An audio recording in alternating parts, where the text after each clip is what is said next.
Hello everyone.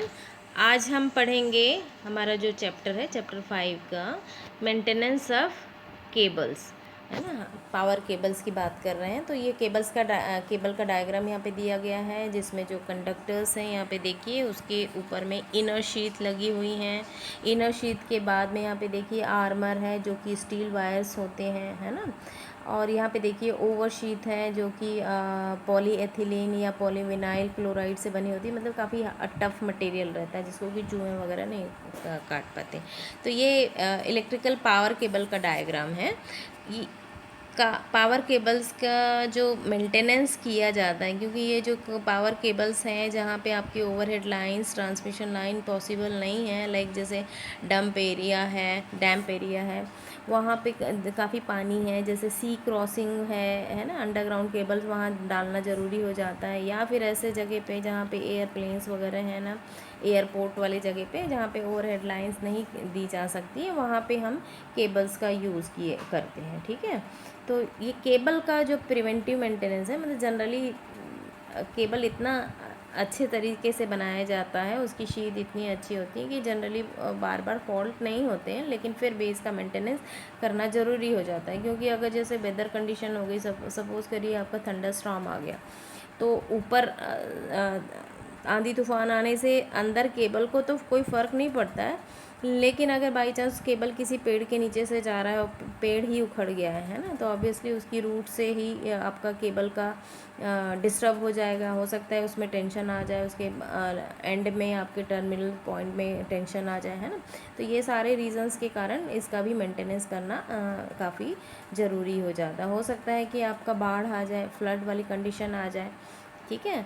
तो ये सारी चीज़ें जो है इस रीजंस के कारण केबल का भी आपका मेंटेनेंस करना ज़रूरी रहती है। और केबल्स आपके यहाँ इन जगहों पे नहीं, सब स्टेशंस में भी लगाए रहते हैं। जैसे हमने भी जब हमने विज़िट किया था सब स्टेशन, उस समय भी देखा था हमने, और हमने ये भी पूछा था कि देखो केबल कैसे रखे हुए हैं। तो उन्होंने कहा था कि चूहे वगैरह का डर नहीं है, पानी वगैरह रहता है तो उसका वो कुछ इंतज़ाम कर देते हैं या उसको सुखा देते हैं, ठीक है।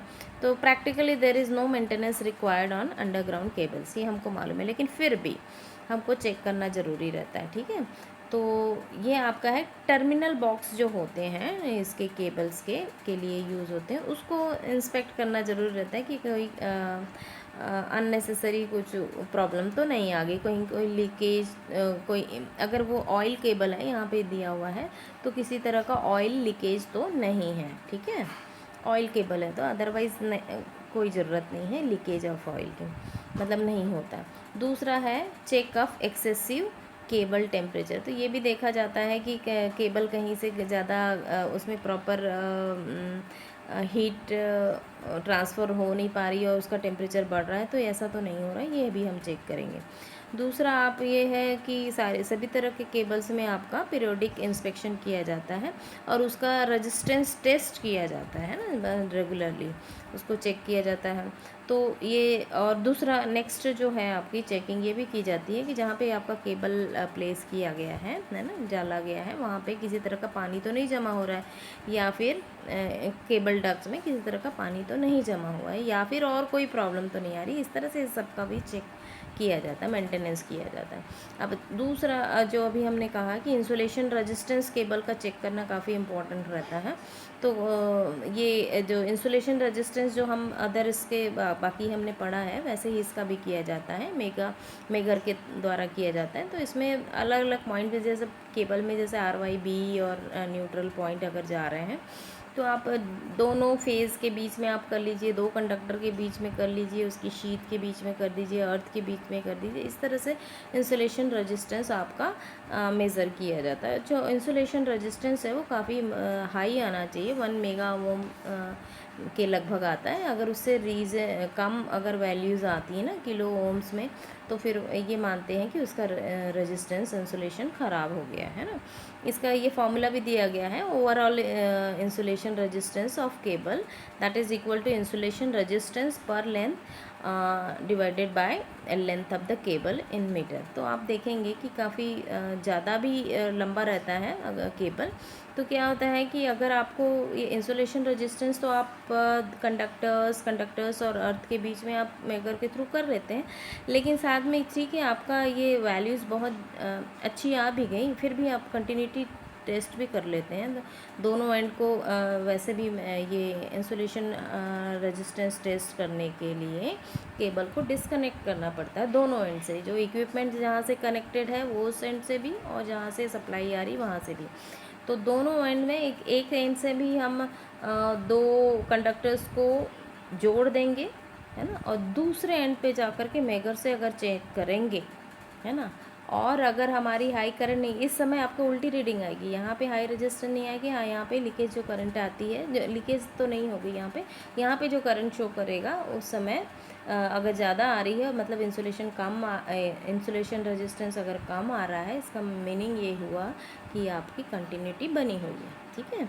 तो इस तरह से इंसुलेशन रेजिस्टेंस बार बार मेंटेनेंस, प्रिवेंटिव मेंटेनेंस के अंतर्गत किया जाता है, चेकिंग किया जाता है। नेक्स्ट है आपका overheating of cable will cause discolouration. वो अभी हमने कहा था जब टेम्परेचर बढ़ जाता है तो हो सकता है कि उसका डिसकलरेशन, मतलब कलर में कोई टेम्परेचर के कारण कलर चेंज आ जाता है, उसको भी चेक करना ज़रूरी रहता है।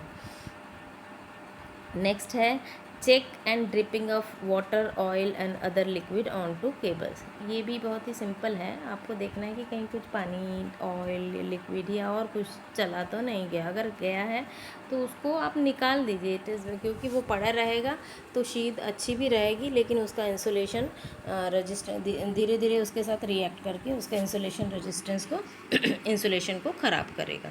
नेक्स्ट है अगर यहाँ पे ऐसा लगता है आपके ये केबल को देखने पे कि उसमें किसी तरह की स्वेलिंग आ गई, मतलब अगर मॉइस्चर चला गया है या ख़राब हो गया उसका इंसुलेशन, तो वो थोड़ा सा फुल सा जाता है ना, तो आपको समझ में आ जाएगा उसको बाय इंस्पेक्शन देख करके ही कि ये इसकी जो ऊपर का शीट है वो ख़राब हो रहा है, मतलब केबल का इंसुलेशन थोड़ा ख़राब हो रहा है ना। और दूसरा ब्रिटलनेस जो दिख रहा है वो थोड़ा सा दरदरा टाइप का हो जाता है, तो उससे भी समझ में आ जाता है कि इसका केबल ख़राब होने वाला है। या कोरोजन दिख रहा है और लीड शीट में, मतलब उसके जो लीड का शीट रहती, जो आउटर शीट की बात कर रहे हैं, वो अगर ख़राब होती है तो बाय इंस्पेक्शन, बाय सीइंग, मतलब देख करके ही हम अंदाज़ा लगा सकते हैं कि हाँ भाई ये ख़राब हो रहा है, कोरोजन हो रहा है।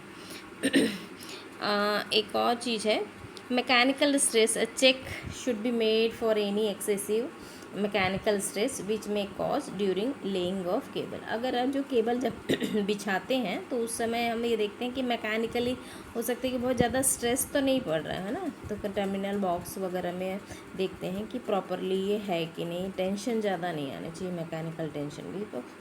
तो ये सारे चेक्स छोटे छोटे हैं, तो वो ये सारे चेक्स आपके हम प्रिवेंटिव मेंटेनेंस के अंतर्गत करते हैं अंडरग्राउंड केबल्स के लिए, ठीक है।